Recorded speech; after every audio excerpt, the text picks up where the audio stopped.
കാവ്യയെ കാണാൻ മഞ്ജുവത്തി വൈരാഗ്യമില്ല, മഞ്ഞുരുകുന്നു.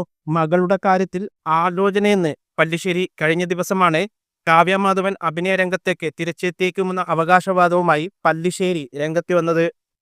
കാവ്യയുടെ അച്ഛന്റെ വലിയ ആഗ്രഹമായിരുന്നു ഇതെന്നും ഈയിടെ മരിച്ച ഇദ്ദേഹത്തിന്റെ ആഗ്രഹം സാധിച്ചു കൊടുക്കാൻ കാവ്യ തീരുമാനിച്ചെന്നും ദിലീപ് ഇതിന് സമ്മതം നൽകിയെന്നും പല്ലിശ്ശേരി വാദിച്ചു. ഇപ്പോഴിതാ മറ്റൊരു വാദവുമായി രംഗത്ത് വന്നിരിക്കുകയാണ് ഇദ്ദേഹം. കാവ്യ, ദിലീപ്, മഞ്ജു വാര്യർ എന്നിവരെ വെച്ച് സിനിമ ചെയ്യാൻ ഫിലിം മേക്കേഴ്സ് ശ്രമിക്കുന്നുണ്ടെന്നാണ് ഫിൽമി പ്ലസിൽ പല്ലിശ്ശേരി പറയുന്നത്.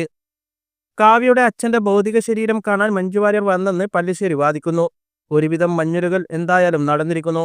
എന്തുകൊണ്ടും മഞ്ജു വാര്യരെയും കാവ്യമാധവനെയും ദിലീപിനെയും ഒരുമിച്ച് ഒരു സിനിമയിൽ കാസ്റ്റ് ചെയ്ത് ഒരു സിനിമ നിർമ്മിച്ചുകൂടെ എന്ന ചർച്ച നടന്നുകൊണ്ടിരിക്കുന്നുണ്ട്.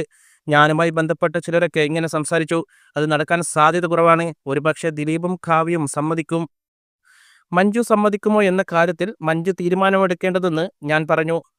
അപ്പോൾ അവർ പറഞ്ഞത് അതൊക്കെ സമ്മതിപ്പിക്കാം. അവരുടെ 3 പേരുടെയും കോമൺ സുഹൃത്തുക്കൾ നമ്മൾക്കുണ്ട്. മാത്രമല്ല അവർ തമ്മിൽ തുടക്കത്തിലുണ്ടായിരുന്ന വൈരാഗ്യം ഇപ്പോഴില്ല, മഞ്ഞൊരുക്കി തുടങ്ങിയിട്ടുണ്ട്. ഡോക്ടർ മീനാക്ഷിയുടെ കല്യാണം നടക്കാനായി, അത് ആലോചിച്ചു കൊണ്ടിരിക്കുകയാണ്. എന്തായാലും അവർ യോജിച്ചു കൊണ്ടിരിക്കുകയാണ് എന്നാണ്.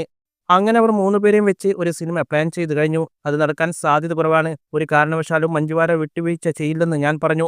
ഞാനും പരിചയമുള്ള 1-2 പ്രൊഡ്യൂസർമാരും തമ്മിൽ ബെറ്റ് വെച്ചു. ദിലീപും കാവ്യയും ഒരുമിച്ചുള്ള സിനിമ വന്നാൽ പോലും ഇവർ 3 പേരും ഒരുമിച്ചുള്ള സിനിമ വരാനുള്ള കുറവാണെന്ന് താൻ ഇപ്പോഴും പറയുന്നുവെന്നും പല്ലിശ്ശേരി പറഞ്ഞു. നേരത്തെ പലതവണ ദിലീപിന്റെ സ്വകാര്യ ജീവിതത്തെക്കുറിച്ച് പല്ലിശ്ശേരി സംസാരിച്ചിട്ടുണ്ട്. ദിലീപ് ഗോസിപ്പുകളെ അവഗണിച്ചു. സിനിമകളുടെ തിരക്കിലാണ് ഇപ്പോൾ മഞ്ജു വാര്യർ. വ്യക്തിജീവിതത്തിൽ നടന്ന സംഭവങ്ങളെക്കുറിച്ച് തുറന്ന് സംസാരിക്കാൻ താല്പര്യമില്ലാത്ത നടിയാണ് മഞ്ജു വാര്യർ. കൂടുതൽ വാർത്തകൾക്കായി ഈ ചാനൽ